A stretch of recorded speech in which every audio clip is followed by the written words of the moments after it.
Your Excellencies, distinguished delegates, I would now like to update the Human Rights Council on the situation of human rights in the Bolivarian Republic of Venezuela.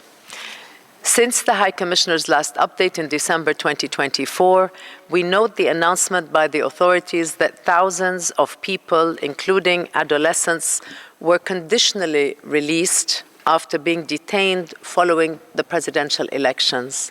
According to state officials, 2,006 people have been released, whereas civil society puts the number at some 1,485 people. However, regretfully, arbitrary detentions are continuing. The independence of the judiciary is neither respected nor guaranteed.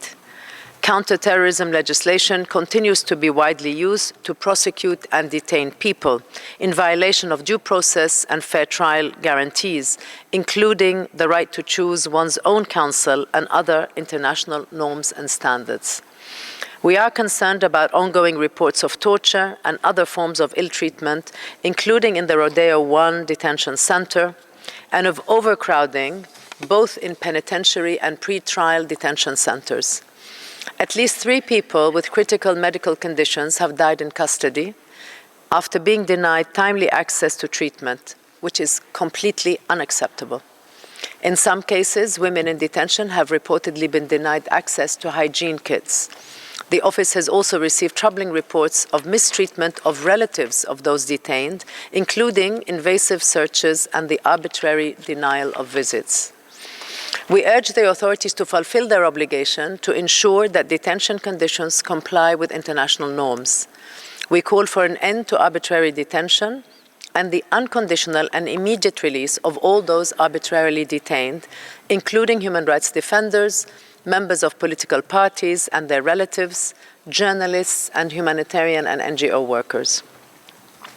Mr. Vice President, enforced disappearances are also reportedly continuing, including of members of opposition parties, journalists, human rights defenders, foreign nationals, as well as humanitarian workers. Against this backdrop, civic space remains severely restricted. A climate of fear, intimidation, and persecution is silencing human rights defenders, journalists, and others perceived as dissident voices, limiting the exercise of free expression. The requirements to comply with the law on the control, regulation, performance, and financing of non-governmental and related organizations are not clear and are extremely burdensome, undermining freedom of association. We urge the repeal of all legislation that unduly restricts the rights to freedom of expression and of association. In line with their human rights obligations, the authorities need to take steps to guarantee an open and inclusive civic space, which is crucial for the restoration of trust and social cohesion. As authorities have announced a constitutional reform this year, I encourage them to ensure that the process is transparent, participative, and inclusive. All Venezuelans from across society must have their voices heard and be able to participate meaningfully in this process. Any constitutional amendments must comply with international human rights law.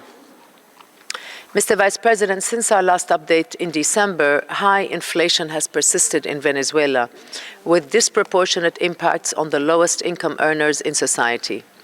The income of Venezuelan people continues to be insufficient for many to make ends meet. According to UN estimates, 7.6 million people are in need of humanitarian assistance. Venezuelans continue to face significant challenges in accessing health services, decent work, and an adequate standard of living. There are continuing reports about the lack of vital medicine and medical supplies in an already understaffed public healthcare system. Most patients and their families reportedly are unable to cover the cost of drugs and are often asked to bring their own medical supplies to surgeries. The situation is worse for indigenous peoples who are more exposed to HIV, malaria, and tuberculosis, with little to no access to appropriate medical and emergency services. The lack of transparency regarding mortality rates limits the design of adequate prevention and response plans. Some indigenous communities also continue to suffer the impact of illegal mining on their territory, including in areas previously declared to be free of mining in Amazonas state and elsewhere. Military operations to curb illegal mining must respect all rights of indigenous peoples, including free, prior, and informed consent. We are also concerned about reports of suspensions of public sector salaries and dismissals from employment, including of teachers in other sectors as well. At the same time, we remain very concerned that broad sectoral sanctions impact disproportionately the most vulnerable. They need to be reassessed and lifted.